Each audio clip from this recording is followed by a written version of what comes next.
Hey zusammen, da ist Jenny und Flavio von der Vergangenheit.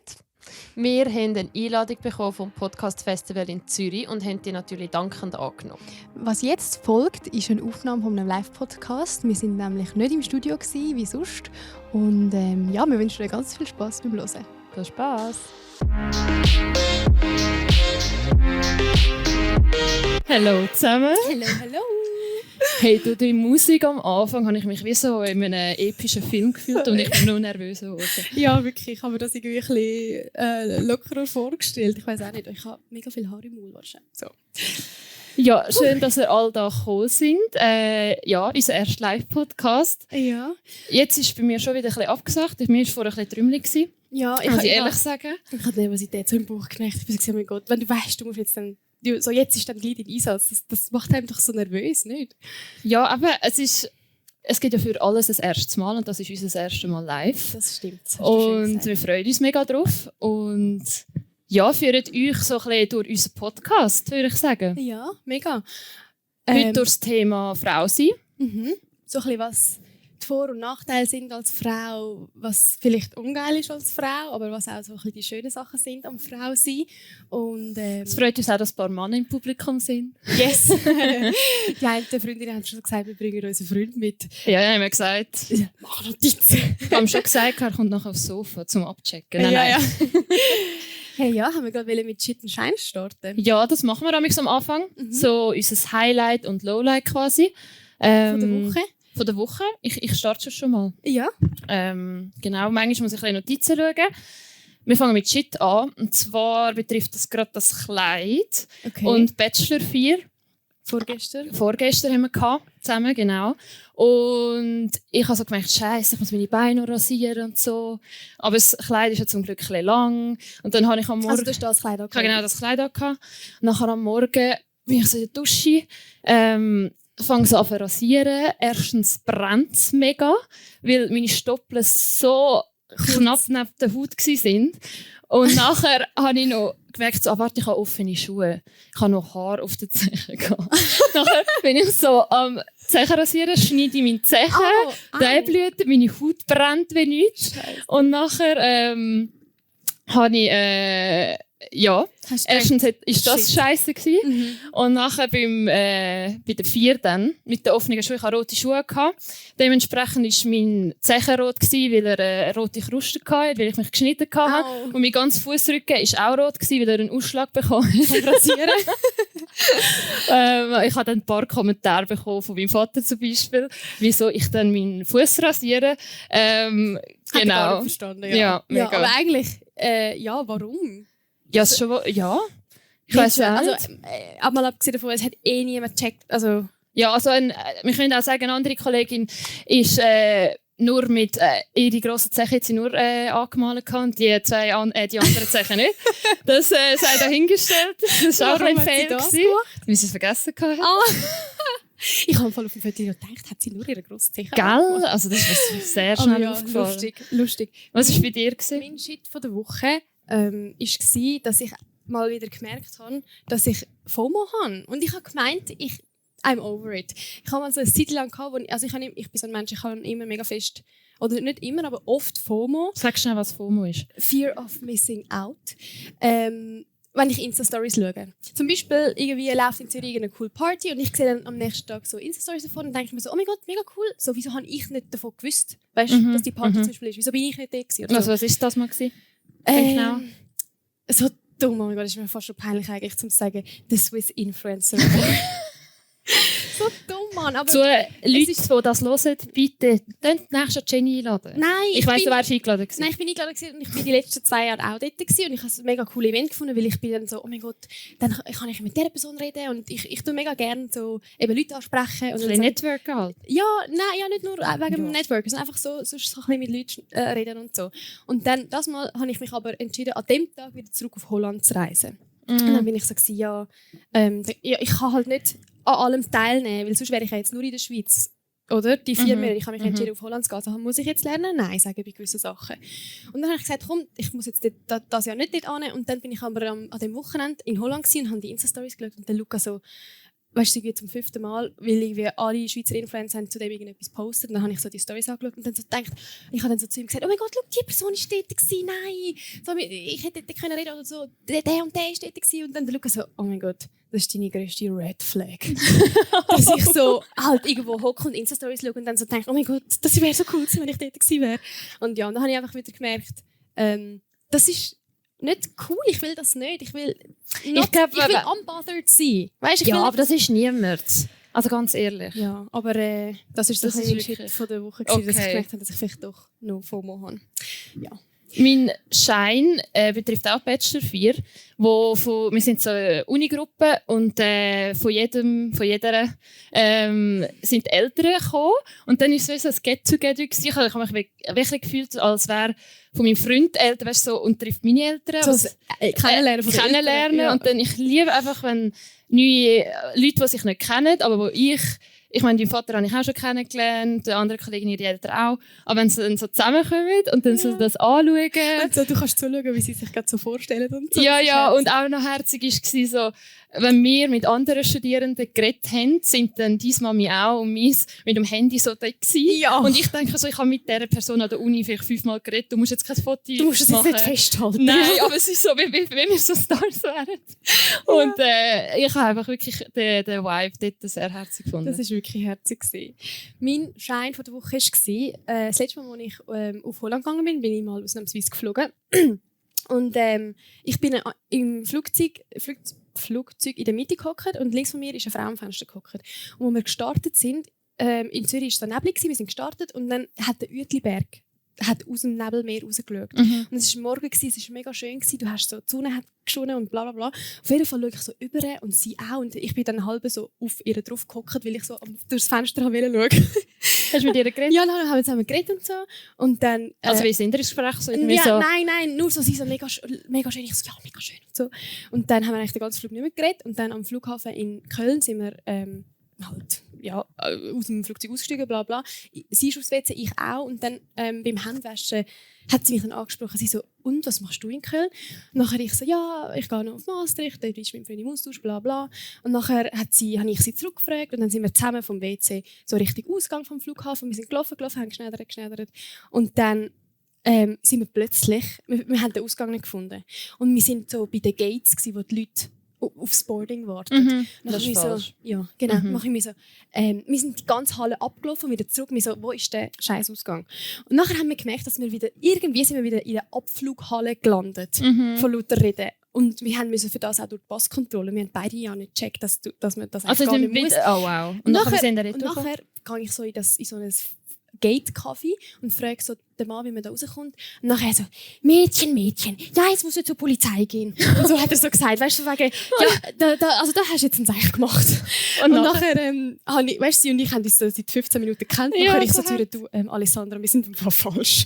Und so. Und nachher sind wir raus und hat sich herausgestellt, dass sie in Zürich auch in der Kommunikationswerbebranche arbeitet und so. No. Und jetzt haben wir so unser Insta austauscht. Und das ist so wie, das ist mega herzig, ja, dass ich sie so im Flugzeug kennengelernt habe. Und schön habt ihr euch ja. Mega so austauschen und irgendwie so Bekanntschaften mache ich mega gerne und das passiert nicht oft und darum ist das so ein bisschen mein Highlight von der Woche. Was der Uetliberg alles kann bewirken. Ja. Ja, wir steigen langsam ein bisschen ins Thema Frau sein ein. Ist ja sehr gross. Man kann da wir können eine ganze Reihe an Podcasts darüber machen. Ja, wirklich. Aber wir fangen so ein bisschen bei unseren Teenage-Jahren an, wo so ein bisschen das Frausein vielleicht dann langsam angefangen hat. Und wie waren so deine Teenage-Jahre? Was hat dich dort so geprägt? Also geprägt hat, weil ich einfach eher Spätentwickler war. Was heisst das? Spätperiode bekommen. Wann hast du? Als Letzte in der Klasse. Also ich habe es mit denen halt verglichen. Ja. Also in der 2. Sek. Ich in der 6. Eben, siehst du. Und ich weiss einfach noch einen Moment, wo ich dachte, die in der Klasse die hat sicher auch noch nicht ihre Tage. Nachher ist sie im gleichen Kabine nebendran. Und auf dem WC? Ja, und sie sagt so, jetzt habe ich heute meine Tage. Und ich bin so auf dem WC. Ich so, was, die hat schon ihre Tage? Und ich noch nicht. So, scheiße. Ja. Weil es war also peinlich gewesen, das ist gerade eine Story zu binden. Ich hatte so eine Longchamp-Tasche. Die scheiß Longchamp-Tasche, die haben ja nur ein Fach oben. Ja. Das Ja. ist einfach so ein Beutel mit Genau, und das kleine Fach, das ist etwa so gross wie ein Binde. Okay. Dort habe ich auch meine Binden drin gehabt, die ich von Mami gegeben bekommen habe in die Säcke, so Flavia, Nimm das mit. wenn es so weit ist. Gut. Ist dann aber nie der Säcke so weit gewesen, es ist die Heide so Du weit hast die Binde wahrscheinlich so 365 Tage Ja, im Jahr aber ich in hatte dieser die dort Tasche gehabt. Ich hatte die dort gehabt. Ja. Und nachher bin ich in der Pause mit der. Dann kommt ein Typ und tut so raus und vor allen irgendwie so, schau mal, Flavia, bla bla bla. Und ich bin dort halt noch so unsicher gewesen. Ich so, ich weiss nicht, was ich gesagt habe. Ich so, das ist keine Binde, bla bla bla. Und nachher, weißt du, so eine Kollegin und ich am nächsten Tag gemacht. Wir haben Binden austauscht, weil ich hatte gesagt, das sind Nasentüchli. Dann haben wir einfach Binden rausgenommen und haben Nasentüchli rein da und sind so rausgenommen? aus der, weißt, es ist so eine nicht so eine Binde gsi, wo du wieder kannst. Es ist so eingepackt gsi, dass du kannst rausnehmen. Und das Teil aussen ist noch da gsi. Okay. Und wir haben dann die Binde rausgenommen und haben die Nasentüchli rein da. Bindenverpackung. Genau. Und nachher noch peinlicher, da sind wir nochmal zu ihm und so, schau, das sind Nasentüchli.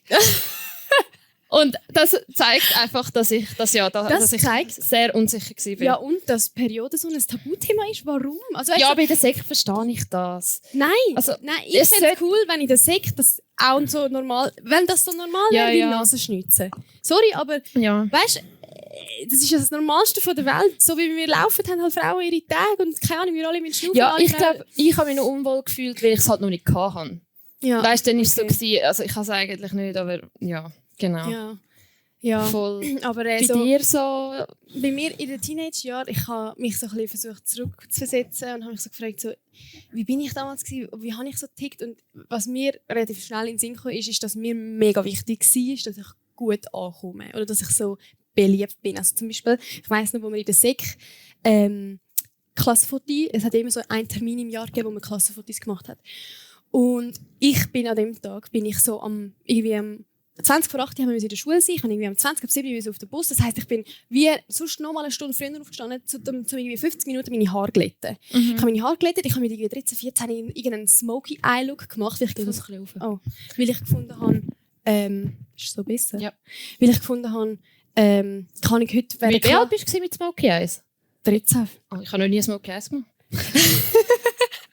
Nein, Also, bist ja du. ich habe das hat Oh mein wahrscheinlich Gott. schlecht ausgesehen, aber ich Ja. habe an dem Tag, wie mir extra Mühe gegeben, ich so war, oh mein Gott, ich muss heute gut aussehen. Ich habe dann einen Push-Up-BH angelegt, ich habe ein bauchfreies Top angelegt, ich habe eben am Morgen um 5:45 bin ich aufgestanden, meine Haare glätten, Smoky Eye Look gemacht, weil ich so gefunden habe, eben so, das wird dann nachher so aufgehängt im Schulhausgang und so, ich muss gut aussehen und oh mein Gott. Aber Mir ist doch nicht so schlecht. So, Nein, so, nein, ich aber find- du hast dich verstellt. Halt, ich glaube, External Validation ist mir, also ich habe wie meinen Wert daran aufgehängt, wie gut mich andere finden. Und ich du habe hast nur. Also hast du heutzutage eigentlich, und weißt, ich habe mich dann so gefragt, habe ich das dann heute auch noch vielleicht? Und ich glaube nicht, so stark. ich glaube, es ist wie wichtig, dass man seinen eigenen Wert selber definiert. Also weißt, dass man nicht von der Bestätigung von anderen, dass man nur die braucht, um sich gut zu fühlen.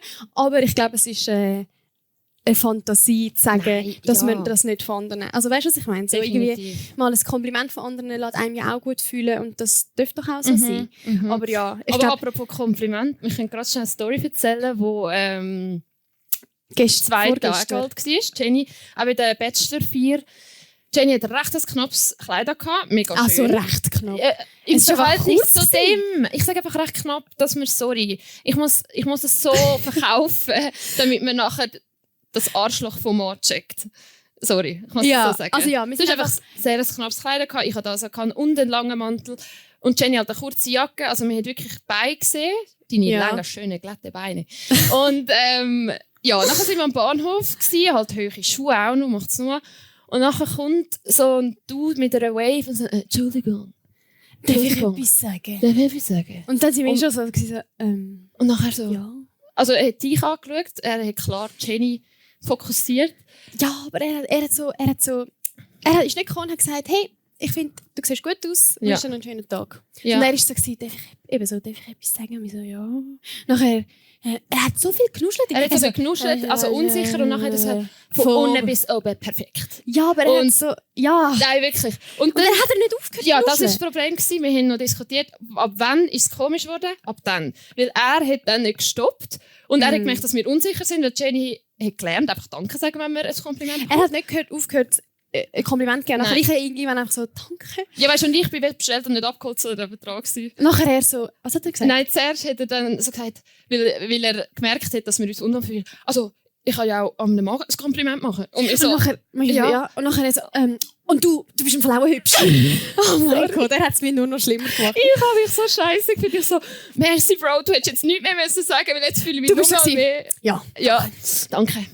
ja. Aber nein, eben, wir sind dann so gewesen, also, ist jetzt das nicht gewesen? Ja, wir wissen Oder ist bis jetzt das komisch nicht. gewesen? Könnte man Wir sind lang- dann so gewesen, ja, sind wir jetzt streng mit dem? Weißt du, dass wir den gerade so finden? Das ist ein Ja, grusiger du hast gerade gesagt, sicher nur, weil ich ein knappes Kleid angehabt habe. Und ja. es ja. fällt sicher auf. Nein, ich finde irgendwie, eben, da könnte man jetzt eben so ein bisschen diskutieren. Ja, weil- das wird zu lang Ja, wahrscheinlich gehen. aber ja. das ist mir gerade in den Sinn gekommen. Aber ich habe noch, wenn wir schon noch bei den Teenage-Jahren sind, habe ich noch ein Thema, eine Story zu Tangas. Ich sage nicht gerne Tanga, ich sage auch Warum? nicht gerne String. Warum? Was sagst du zu deinen Unterhosen? Unterhose. Unterhosen? Ja. Aber ich will halt die spezifisch die schmalen Unterhosen. Das ist ein Ich habe da Tanga. Tanga-Story aufgeschrieben, aber Ich kann auch, aber ja, du, erzähl du. du auch? Also ich habe die gleiche Story. Wir haben das gleiche gesagt damals. Wirklich? Also du hast gesagt, wo du zum ersten Mal einen Tanga angehabt hast. Warte schnell, ich will es erzählen. Okay, erzähl. Deine Story. Go. Wir, also eine Kollegin und ich in der SIK, haben abgemacht, nächsten Montag, dass wir das erste Mal einen Tanga anlegen. Und dann haben wir das. Sie hat es gemacht, ich nicht. nicht? Ja, weil Du bist einfach allein lassen ich mit habe dem am Tanga. Morgen den angehabt und ich so, oh mein Gott, ich kann mich nicht konzentrieren, ich habe heute eine Prüfung. Und nachher... Das Ding wie wahr. Ja, wirklich, das ist so komisch. Und dann habe ich es halt nicht gemacht. Nachher die Kollegin so in der Pause zu mir gekommen. Und ich so, ich kann ihn nicht an. Und sie so, was? Du lässt mich allein. Weißt du, keine Sau hat ja gewusst, dass wir einen anhaben. Ja. Aber das ist auch so ein Ding, so, als so pubertierendes Mädchen ist man so gewesen, oh mein Gott. Oder so im Turngarderobe. Das Ja. fällt mir jetzt gerade ein, wenn man so einmal Turnen hatte, dann so die Vorklassmädchen sind noch in der Garderobe und du bist gekommen und hast die umgezogen. Bist du so gewesen, hast du gesehen, wie die einen halt noch Tangas anhaben und schon Tangas anhaben Ja, und die einen ja, noch ja. so die anderen Unterhosen halt.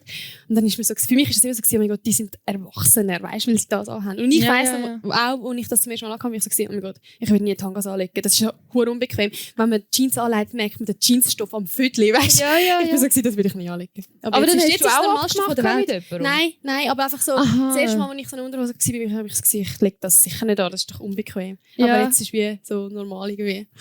Ja, Lustig. funny. Ja, Genau. aber ja, was ist noch so?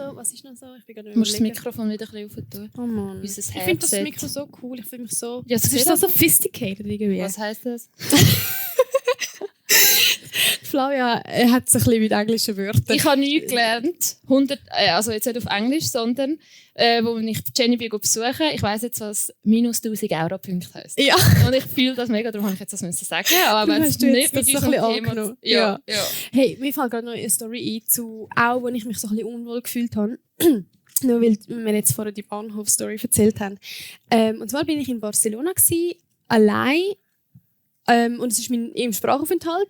Und ich bin im Hostel gewesen. Ich bin 3 Tage hintereinander im Ausgang gewesen mit Leuten, die ich in dieser Schule kennengelernt habe. Und es war mein letzter Tag gewesen. Und ich bin am 4 Uhr heimgekommen. Am 9 Uhr hatte ich einen Vortrag an dieser Sprachschule. Und ich bin mega spät dran gewesen. Und dann habe ich irgendwie vom Hostel bis zu der Schule wären es irgendwie 10 Minuten laufen gewesen. Aber ich dachte, komm, ich nehme jetzt einfach ein Taxi, ist mir egal. Und dann nehme ich das erstbeste Taxi in Barcelona. Ist so ein dicker Mann mit so 3 Tage Bart und so einer Pitbull-Sonnenbrille. Weißt du, so eine Piloten-Sonnenbrille, weiss nicht. Auf jeden Fall hocke ich so. noch so geschleckte Haare. Ja, keine Ahnung, Ja. ich weiss nicht mehr genau. Aber auf jeden Fall hocke ich so zu dem rein. Aber hinten. Nein, ich kann nicht. Wieso? Im Taxi steigt man hinten rein. Aber nein, ja. Keine Ahnung, wieso bin ich vorne? Mir ist einfach mal gesagt worden, es ist besser, wenn man vorne hockt. Aber ja, eigentlich, allein als Frau fühlt man sich schon Er denkt hinten so, wohler. Keine Ahnung, vielleicht ist es Ich weiß auch nicht. Auf jeden Fall bin ich vorne eingestiegen und dann hat er schon, ich habe halt Spanisch geredet, weil ich dachte, da komme ich weniger als Touri über, dann kostet es mir nicht so viel. Und dann hat er, in denen wirklich, es sind vielleicht 3 Minuten Autofahrt gewesen. Und dann hat er mir so gesagt, und wo musst du hin, Schätzli und so. Und dann hat er so zu mir übergelehnt und ich bin so gewesen, oh mein Gott, bitte fahr einfach los. Und er ist mega lange nicht losgefahren und so. Und ich bin zu spät gewesen und ich habe ihm, er hat zuerst schon mit mir diskutiert, wieso ich das nicht laufe. Ich bin so gewesen, schau, ich bin eh schon zu spät, fahr mich doch, ich zahle dich doch. Also so. Und dann irgendwie hat er mich so gefragt, von wo ich komme und irgendwie, ich habe nicht, weißt, ich bin so gewesen, so, ich habe jetzt Antworten, von wo ich komme, oder soll ich etwas erfinden oder blablabla. Und er hat mich die ganze Zeit, auf Spanisch so Mi Amor genannt und so. Gott. Und ich bin so gewesen, Alter, wirklich, ich habe mich so unwohl gefühlt. Und dann am Schluss wollte ich zahlen. Und meine Karte ist nicht gegangen. Und ich war so, fuck, ich habe keine Zeit jetzt. Und Bargeld hatte ich auch keine gehabt. Und nachher bin ich so, Scheiße, hoffentlich. Also, ich habe mir dann schon Sachen ausmalen, dass er mir irgendwelche halt Sachen anbieten zum Geld, ja, also anstatt zahlen. Das ist schon dumm, Ja. aber das habe ich mir ernsthaft Nein, das ist gedacht. überhaupt nicht dumm, das ist ja gut. Weißt du, ich bin dann so nervös, weil Also, ich denke, das ist gut, dass du dir bietet er das... mir jetzt an, dass ich ihm ein Küsschen gebe und dann ist okay. Weißt du, nein, Ein wirklich. Küsschen, also ich denke nicht an ein Küsschen. Nein, aber ich bin so gewesen, ich will jetzt auch aussteigen. Ja. Ich habe wirklich fast Und brüllt. nachher? Und nachher habe ich ihm so gesagt, ja, lass mich an dem Strassenecke aus. Ich habe zum Glück gewusst, wo meine anderen Kollegen von der Sprachschule wohnen. Ja. Und ich habe gebeten, dass die noch in der Wohnung sind, dass ich sie fragen kann, ob sie mir das Taxi zahlen können. Und dann habe ich dort Sturm geläutet und der Taxifahrer war wie hinter mir. Und dann hast du von ihnen Geld bekommen? Und dann sind die zum Glück noch nicht in der Schule gewesen, ja. Okay. Und dann haben sie mir das Taxi gezahlt, aber wirklich, das sind die schlimmsten 10 Minuten von meinem Leben, wo ich so gedacht habe, Alter, ich kann nur in die Schule gefahren werden. Weißt du, und irgendwie, ich habe mich so unwohl gefühlt und angeäufert von dem alten Mann. Und da habe ich mir gedacht, das ist einfach ungeil. Und ich glaube, so Situationen hat man als Frau noch viel. Also das ist jetzt eher eben nicht das Schöne am Frau sein, würde ich sagen. Ich habe jetzt auf heute so ein paar Kolleginnen gefragt, hey, was findest du so das Schöne und die unschönen Sachen am Frau sein? Und mega viele haben dann so 2 und 5 Minuten Memos geschickt und alle, wirklich ausnahmslos, haben gesagt, es ist echt verdammt traurig, dass mir mehr Nachteile in den Sinn kommen. Schon? Also so, was alle gesagt haben, das habe ich auch lustig gefunden, ist so, dass Frauen, so Frauenfreundschaft, also alle meine Kollegen haben gesagt, da möchte jetzt irgendwie auch, möchte ich aufpassen, dass ich nicht zu fest generalisierend rede, weil ich möchte nicht sagen, Frauenfreundschaften aber sind wir so müssen viel schöner als Männerfreundschaften. Ja, wir müssen es auch nicht so vergleichen, weißt du? Ja, genau, gar nicht. Eher nur auf die Frauenfreundschaft. Genau, aber alle haben so ein bisschen gesagt, das Schöne als Frau ist wie, das habe ich mir auch gedacht, so ein bisschen, es ist von der Gesellschaft mehr akzeptiert, dass wir uns zum Beispiel mit Schminken und mit Style irgendwie ausleben. Also weißt du, zum Beispiel, wenn wir Anzugshosen anlegen, dann sind wir nicht, weißt du, das irgendwie... Ja, es ist ja sogar cool, wenn man einen Oversize... Ja, aber wenn ein Mann einen Rock anlegt, einfach weil er es mal ausprobieren will, ist aber es gibt auch viel mehr, also im Shoppen 3 Stück Frauen, 1 Stück Mann. Also, weißt, eben, es ist irgendwie viel gesellschaftlicher akzeptiert, dass wir... Aber ich finde es cool, dass wir so viele Optionen dürfen haben. Jetzt, eben, für uns Frauen oder? ist das cool, das ist ein Vorteil. Ja. Oder was ich zum Beispiel auch glaube, ist ein Vorteil für uns Frauen, ist, es ist auch gesellschaftlich akzeptiert, dass wir viel emotionaler oder sensibler nicht sind, sondern dürfen sein. Also zum Beispiel, irgendwie, wenn ich in der Öffentlichkeit brülle, ich finde das mittlerweile nicht schlimm, das habe ich schon viel. Aber ich habe das Gefühl, ein Mann wird vielleicht viel mehr angeschaut werden oder so. Ja, oder auch, weißt, wenn wir mal Händchen haben, uns umarmen, oder, dann ist das viel... normaler, als wenn das... Und das finde ich irgendwie schade. So, wenn ich, also, ja, aber gut, du findest es ja schön, aber wir gehen jetzt nur auf uns. Wir finden es schön, dass wir das... Und ich habe auch Kolleginnen gefragt, wir haben da ja in der WG eine lange Abend gehabt, die spannend war. Und wir haben auch gesagt, Frauenfreundschaft, einfach so das tief, einfach mega schnell, man fühlt sich connected, logisch verstanden, weil man die gleichen, ähnlichen ab und zu Probleme hat. Und einfach die Community. So ein bisschen die Verbundenheit irgendwie. Voll, genau. Das ist wirklich noch schön. Und da noch ein kleiner Werbeblock von der Zukunfts-Jenny oder beziehungsweise vom Zukunftsduo. Wir haben nämlich auch ab und zu mal ein bisschen das Bedürfnis für mehr oder nach mehr Quality Time. Und falls ihr auch mal wollt, etwas Neues ausprobieren oder etwas Neues erleben, dann könnt ihr das nämlich mit den Sunrise Moments. Mit denen habt ihr nämlich Zugriff auf vergünstigte Konzerttickets und jetzt im Winter sogar auch auf Tickets zu coolen Sportevents. Bald auch auf vergünstigte Skitickets, was mega, mega cool ist. Und mehr Infos dazu findet ihr in den Shownotes. ich kann vielleicht auf eine Unsicherheit eingehen, wo mich betroffen hat, auch im Frauwerden. Und zwar muss ich das jetzt so ein bisschen ausholen. Ein bisschen. Also das Thema ist Selbstbefriedigung, wo mich mega, wie sagt man, durch das hat mich auch in meinem sexuellen Ausleben hat mich das auch mega unsicher gemacht, weil ich mega spät zur Selbstbefriedigung gefunden habe. Und ich habe eigentlich nie Bock gehabt. Wirklich, also ich habe wirklich nie gedacht, ich habe nicht, mir ist das gar nicht in den Sinn gekommen. Dass du dich selbst befriedigen? Nein, gar nicht. Und ich habe dann aber trotzdem jetzt, wenn ich mir überlegt habe, ich habe aber trotzdem so ein bisschen sexuelle Sachen gemacht, à la Sexting, also so mal ein Bild geschickt, jetzt nicht nackt, aber so ein bisschen im Sport habe ich schon gemeint, und habe ihm schon so gedacht, uff. Ja. Und er schickt dann so eins OBO und ich auch so, uff. Ja. Oder ich habe das BH von meiner Schwester angelegt, habe Ballon aufgeblasen und die da rein dann mich so angeschaut. Ich auch so. Also weißt du, so Sachen, oder ich habe 10 Minuten Porno mal in den Säck geschaut und ich so, oh mein Gott, ich schäme mich bis am Boden. Und das sind alles so Sachen gewesen, wo ich mich nachher wirklich geschämt habe. Ich bin so gewesen, wie pervers bist du, Flavia? Und bla bla bla. Ja, aber das ist doch auch ja, schon. Ich weiss, aber ich habe jetzt herausgefunden, dass es wie so zwei Flavia, die so langsam in die Sparte so ein bisschen raussucht und das Kind. Und das Kind hat manchmal wie nicht gecheckt, so, hey, du wirst jetzt langsam, was ist das? Also so ein bisschen, die eine Seite von dir hat dich verurteilt dafür ja, und die andere hat es eigentlich noch schön gefunden. Voll. Ja. Und das wollte ich nur schon erwähnen, dass ich trotzdem so ein bisschen mich halt nicht angelangt habe, aber so Sachen so ein bisschen, um mich kennenlernen. Aber die meisten haben das eben gemacht und mich dann gefragt auch. Oder wo ich also in dem jungen Alter haben die so darüber geredet? Nicht jung, jetzt sind wir so bei 18. Okay. Also genau. Und nachher, dort haben wir dann schon langsam darüber geredet, oder als ich dann zuerst mal mit Jungs ein bisschen Kontakt hatte und so, und die gesagt haben, hey, wieso machst du das nicht? Und ich so, hey, ich habe auch keine Lust und ja, so. aber das ist ja auch voll okay. Also weißt du, das ist sowieso...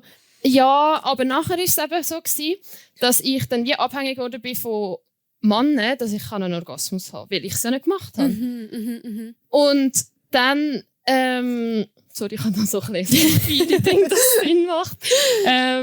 Dann hatte ich die scheiß Situationship gehabt und der Dude hat sich einfach nicht Mühe gegeben und es ist nie gegangen. Dann hat es mir den Deckel geklopft. Und dann habe ich mir einen Vibrator bestellt. Ich sage dem Gerätli, ich rede jetzt von Gerätli. Ja. Okay.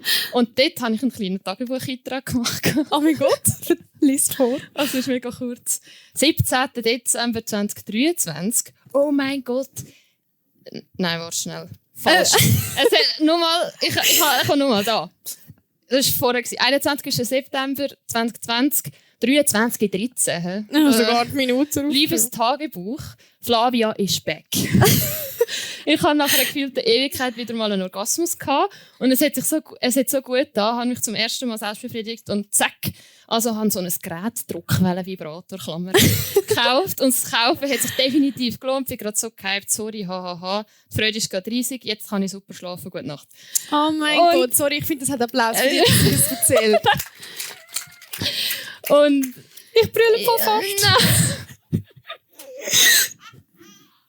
Nein, also fang nicht an! Nein, ich wollte nur schnell erklären. Oh mein Gott. Ich finde das so... Ich finde das einfach so toll, dass du darüber redest. Weißt du, dass du so offen darüber redest? Ja. Und voll nicht selbstverständlich. Oh mein Gott. Ja, also mir hat es auch geholfen. Es hat auch dort schon Leute gegeben, die wahrscheinlich über das geredet haben, aber ich habe die nicht gekannt. Es geht nur noch kurz weiter. Okay, erzähl, ich bin das mal fertig. Nachher ist eben das gekommen. Ich bin ein bisschen abhängig geworden von dem Hurenteil. Nein, wirklich. Also nicht nur ein bisschen, ich bin eigentlich abhängig wieder. Zuerst bin ich abhängig von Männern zum Orgasmus zu kommen. Jetzt bin ich vom Vibrator abhängig zum Orgasmus zu kommen. Das ist auch nicht die Lösung. Okay. Und ich glaube, der Grund war, ich war zu faul.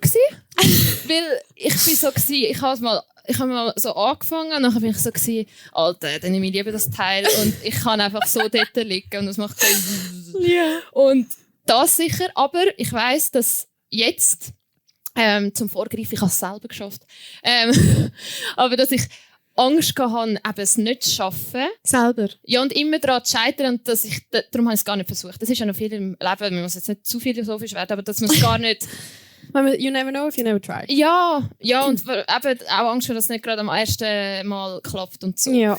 Und dann ist aber zum Glück mein Freund ins Leben gekommen. Und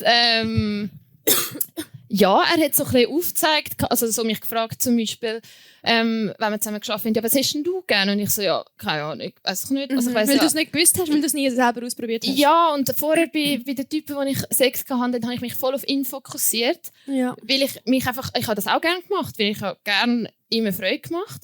Aber ich habe nie gedacht, ist jetzt das gut für mich, ist das gut für mich? Und wenn er die Frage gestellt hat, bin ich so gewesen, weiss nicht. Also, ja. Aber das ist auch so ein bisschen, glaube ich, so ein gesellschaftliches Ding. Also mega viel in Film wird ja auch so ein bisschen vermittelt, so wenn der Mann gekommen ist fertig. Und irgendwie nie oder selten wird so ein bisschen vermittelt, dass der Sex auch mal nur um die Frau kann gehen. So nachdem sie gekommen ist fertig. So, weißt du, was ich meine? Ja, so, aber auch, dass man kann während dem Sex reden und sagen, hey, nein, so nicht. Also, das musst du ja so ein bisschen machen. Und also so ja, herausfinden. mega. Und durch das habe ich dann aber gemerkt, so, ich sollte mich, glaube wirklich mal selber, ohne das Teil anlangen, um mich zu spüren und die Synapsen da verbinden. Ich weiss noch, wo du an der Uni zu mir gekommen bist und du bist so gewesen, was hast du gesagt?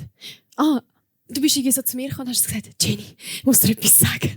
Ich weiss nicht, es ist etwas Historisches passiert. Ja, du so, es ist etwas Historisches passiert. Ich war so gewesen, hä? Was? Was? Und dann hat er gesagt, ich bin zum ersten Mal selber gekommen. Und dort habe ich auch einen Eintrag. Und dann bin ich so gewesen, oh mein Gott! Und das ist aber erst... Nein, das ist eben das kleine Journal. Dort habe ich aber ganz knapp und in Grossbuchstaben 17. Dezember, also noch nicht ein Jahr her. Ja. Oh mein Gott, erster Orgasmus durch mich allein. Hell bin ich glücklich, made my day, week, year. Yeah. Und ich habe nicht gewusst, ob ich etwas reingeschrieben habe, und darum bin ich mal durchgeschaut. Und das hat einfach... Das ist auch ich will jetzt nicht wieder zu negativ werden, aber das ist halt auch schade, oder ein negativer Punkt, ist, dass der Orgasmus bei der Frau halt einfach so kompliziert ist oder so schwierig ist. Ja, das habe ich auch aufgeschrieben, wieso oder? Ich dann nicht gerne eine Frau... Also, aber es gibt sicher Frauen, die schon früher ihre Lusting gefunden haben und weiss ich was, aber keine Ahnung, dass ich da mich muss überlegen während dem Sex, so, das, nein und das. Und ich habe das Gefühl, als Mann, ja, ich kann einfach rein und raus und das ist geil, ich weiss nicht. Ich kann nicht... Ja, und was ich aber auch scheiße finde als Frau ist, dass das manchmal halt weh macht. Und eigentlich kann ich grad, also Sex? Ja, eigentlich kann ich, oder nachher, eigentlich habe ich gerade schönen Sex gehabt, nachher liege ich im Bett und irgendwie brennt es noch und so. Und dann bin ich so, wow, manchmal hätte ich einfach auch gerne einen Penis. Ja. Aber ja, das ist so. Also ich glaube, zum Thema Selbstbefriedigung, so, wir haben halt vor der Aufnahme so, sind wir so gewesen, okay, Thema Frau, über was reden wir nicht. Und ich war so gewesen, irgendwie das Thema Selbstbefriedigung ist für mich wie Teil von meinem Sexleben und über das will ich irgendwie nicht so fest im Podcast reden. Aber dann bin ich auch wieder so gewesen, aber dann trage ich auch dazu bei, dass das ein Tabuthema ist. Ich weiss auch kommt nicht. darauf an, wie man darüber redet. Du musst auch nicht schon, ich mache ja auch nicht spezifisch, wie ich es mir jetzt mache oder was ich mir vorstelle. Das will ich auch. Weißt, so, das ist wie Fantasie, das ist wirklich Ding, mir. Ja. Ich habe dir vielleicht mal eine Fantasie erzählt, wie ich so war. Bin ich jetzt komisch? Ja. Sorry, hätte ich das nicht sagen ja. Aber ich finde, es hilft mega fest. So, zum Beispiel eben letzte Woche sind du und noch eine andere Freundin zu Besuch in Maastricht und da haben wir auch beim Brunch über so Sachen geredet.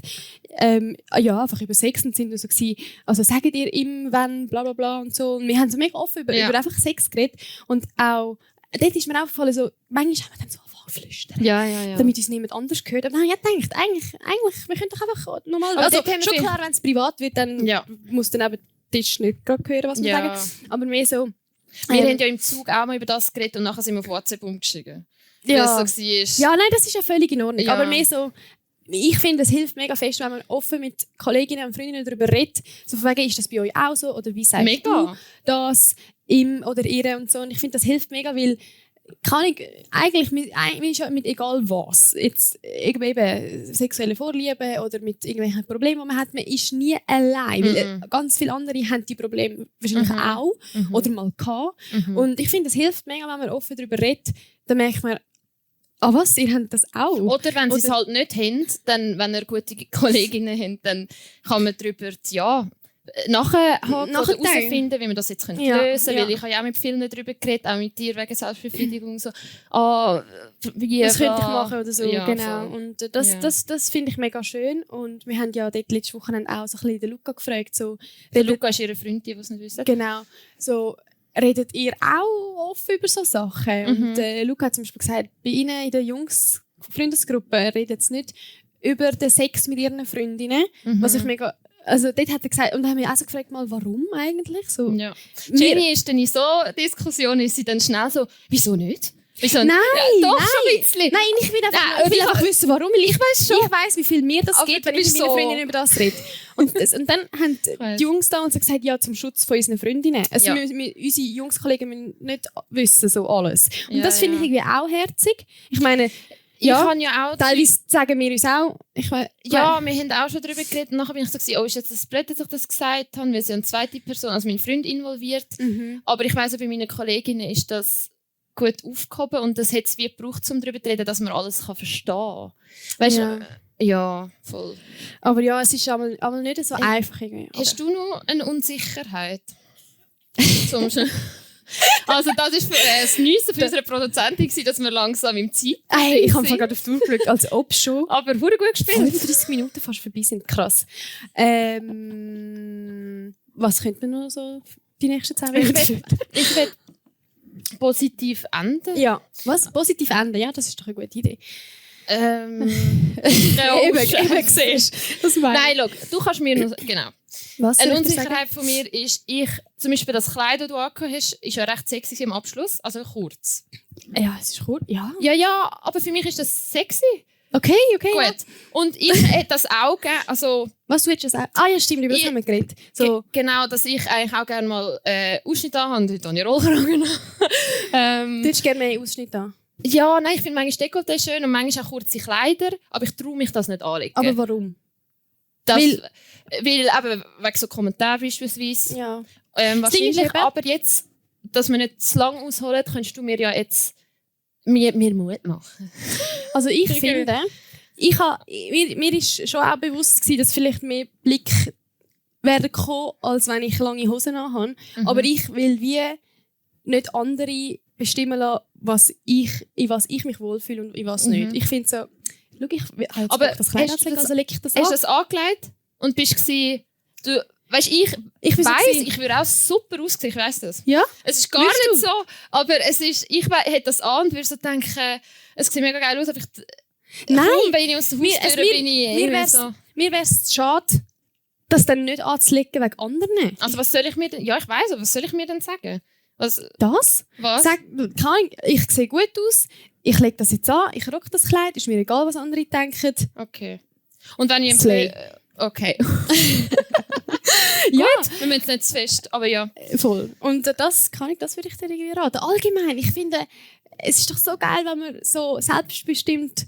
Ich weiss, es ist nicht immer einfach. Zum Beispiel irgendwie zu diesen Cowboy-Boots, die ich heute anhabe, habe ich auch schon oft mir anhören, wie scheiße das aussieht. Aber ich finde es einfach geil, also lege ich es an. Ja, das finde ich mega cool, dass du Ja. das machst. Aber ja. Und Ja, darum finde ich einfach, zieh es an, Slay Girl. Okay, machen wir. Ich rufe nächstes Mal an. Ja, ist gut, dann gebe ich dir ein bisschen Mut. Ja.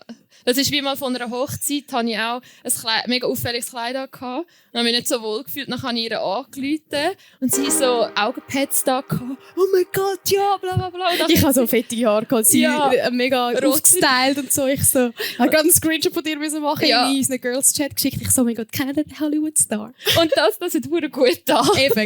Und nachher bin ich an dieser Hochzeit gewesen, so, yeah. Ja. Ja. Apropos, das ist gerade ein guter Übergang zu der Bucketlist. Oh ja, aber warte schnell, wir müssen schnell das erklären vielleicht. Am Schluss, Ah, ja, dass wir eine stimmt, genau. Bucketlist Genau. sehen, wo wir uns Sachen Wir auf die geben, Liste geben, genau, gegenseitig. wir geben uns gegenseitig etwas zu tun und wir tun das in der letzten Folge, in der Folge 10, tun wir das Ganze auflösen, was von all diesen Bucketlist-Sachen, die wir uns einmal geben, wir gemacht haben und was nicht und was da dabei so ein bisschen rausgekommen ist. Und das Mal gebe ich dir auf die Bucketlist, dass du andere... Apropos Hochzeit, hast du gesagt, wegen der Bucketlist? Nein. Ah, nicht? Okay, sorry. Das habe ich gerade gedacht. So. Nein. Was ist jetzt? Sorry. Ah ja, genau. Ich gebe dir auf die Bucketlist, dass du zu einer fremden Person gehst und der ein Kompliment gibst. Mhm. Und dann bist du jetzt hetero. Weil du mir eins gegeben hast, sorry. Aber Hä? Nein, einfach Okay. so, weil ich finde, mir passiert das mega oft, dass ich zum Beispiel etwas denke, die hat so schöne Haare oder irgendwie, ihr hat so eine tolle Ausstrahlung oder er. Aber ich denke es dann für mich und kann es nicht sagen. Und ich finde das irgendwie schade, weil ja. jede Person freut sich doch über ein Kompliment von jemandem oder auch über Fremdem. Und ich finde, das sollte man irgendwie mehr machen. So aussprechen, was man denkt. Vor allem, wenn es positiv ist. Ja, Also eigentlich mache ich. am besten nur, wenn es positiv ist. Ja. Ich habe auch etwas, aber etwas ganz anderes. Kannst du den Kopfstand? Nein. Ich Also, habe den auf an der Wand Bucketlist kann ich ihn. Also, ich habe An der gedacht, Wand? vielleicht kannst du ihn schnell machen. Aber also, das Jetzt? Ziel ist, auf deine Bucketlist ist, dass du den Kopfstand einfach so kannst machen. Ohne Wand? Ja. Okay. Ja. Oh Mann, du gibst mir immer so schwierige Sachen. Nein, das ist doch mega cool. Ja, So. okay. Probieren, willst du schnell probieren? Also. Ich helfe dir schon schnell. Oh mein Gott, wieso? Willst du nicht da? Ich brauche eine Wand. Aber ich kann dich heben. Nein. Okay. Dann schlage ich dir noch einen Also. Hals mit dem Ding. Aber ich brauche Applaus, wenn ich es schaffe. Ah, da unten anfangen? Oh mein Gott, Flavia, ich kann das nicht. Nein, mach. Doch, du schaffst das. Wie macht man das? Kannst du mir helfen, meine Beine aufzutun? Schön. Das ist nicht so schräg. Also, und du solltest ihn dann einfach allein schaffen. Okay. Ist gut. Jetzt ist mein Kopf voll mit Blut. Ja. Okay. Ja. Das hat jetzt super Spass gemacht. Aber siehst du? Oh Mann, ich höre so Sachen. Nein. Oh, das war jetzt cool gewesen. Ja, es hat mich sehr gefreut, dass wir das so dürfen mit euch teilen. Ja, mega schön, dass ihr da sind. Und genau. Jetzt sind wir offen für Fragen. Es gibt nachher noch ein Q&A. Und oben gibt es ein Mic dann, wo umgereicht wird. Und dann könnt ihr uns noch so ein paar Minuten... ein paar Fragen stellen. Ja, genau. Natürlich. Hey, ja. No pressure. Danke vielmals, dass ihr gekommen seid und fürs Merci. Zuhören.